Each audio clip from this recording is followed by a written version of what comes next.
Ya, hai.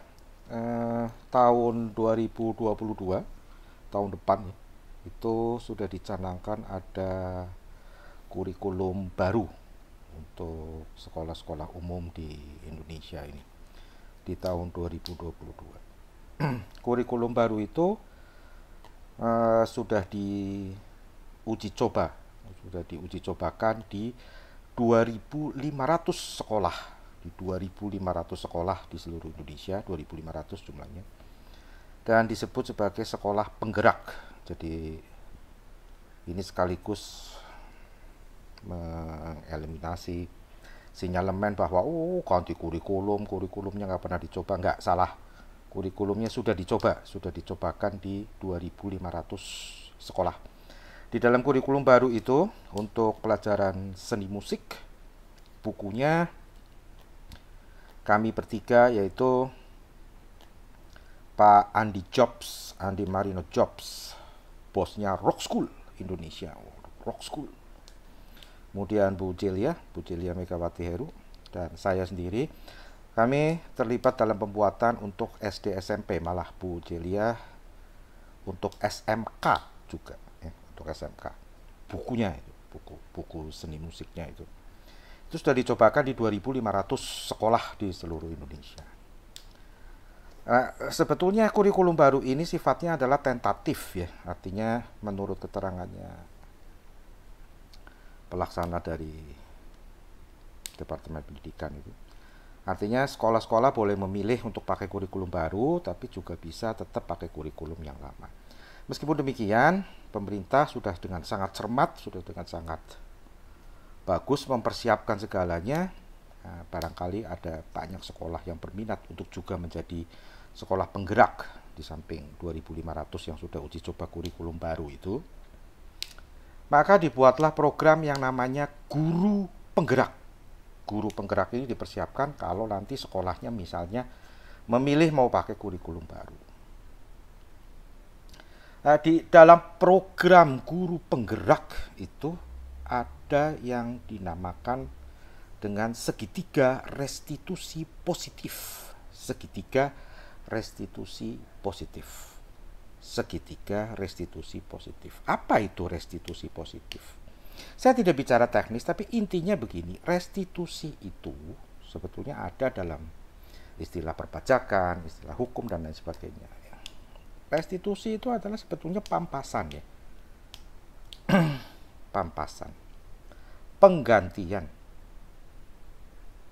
Restitusi positif di dalam kurikulum baru itu nantinya akan begini, anak yang melakukan kesalahan, misalnya apa namanya, tidak bikin PR, merokok di WC sekolah, di toilet sekolah, ataupun bersikap kurang ajar terhadap gurunya jalan di sweet, sexual harassment gitu misalnya. Itu nantinya tidak lagi seperti dulu, apa disetrap terus ditelanjangi, lari puter lapangan sekolah, tidak ada lagi begitu. Bahkan dibentak pun tidak boleh. Tapi ada restitusi positif. Apa restitusi positifnya? Misalnya anak itu disuruh berdiskusi, disuruh memimpin temannya, disuruh menceritakan pengalamannya tentang kekurang ajarannya itu. Ya. Ini berjalan atau tidak, wallahu alam. Wallahu alam bisawab. Kita tidak bicarakan itu. Hanya saja ada kekhawatiran dari beberapa guru musik, baik yang ASN maupun yang mengajar di sekolah-sekolah itu. Kalau nanti itu restitusi positif diterapkan dan sudah menjadi budaya di sekolah, murid tidak boleh dibentak, murid tidak boleh diteriakin dan lain sebagainya.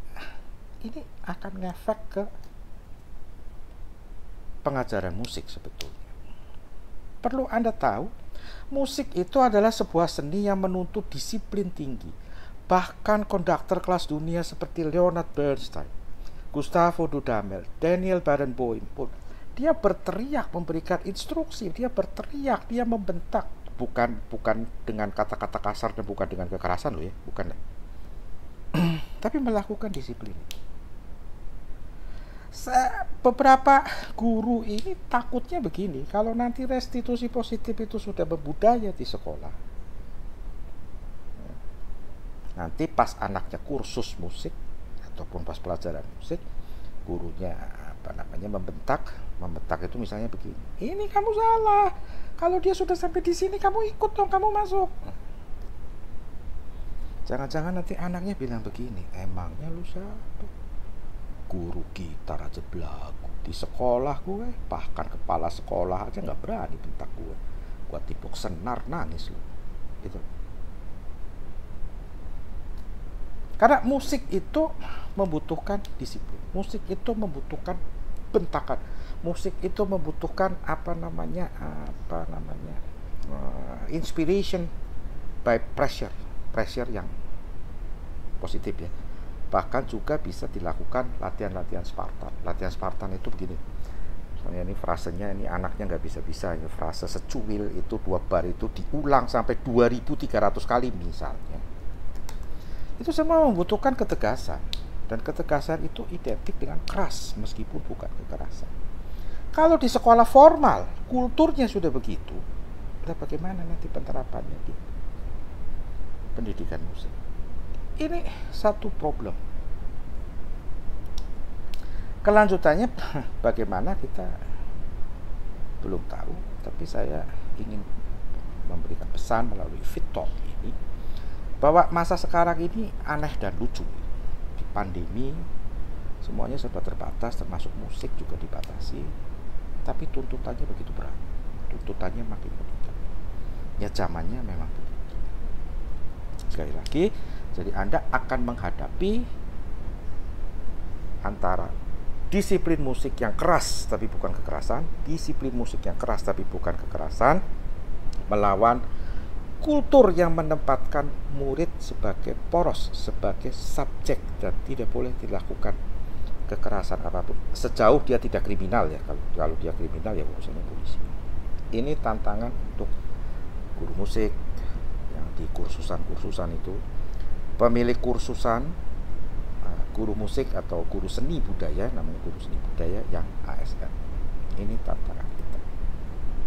Bagaimana nanti perjalanannya kita akan amati bersama, dan kalau saya mendapatkan pengamatan atau kesimpulan-kesimpulan, konklusi-konklusi, saya akan berikan di dalam Fit Talk yang mendatang.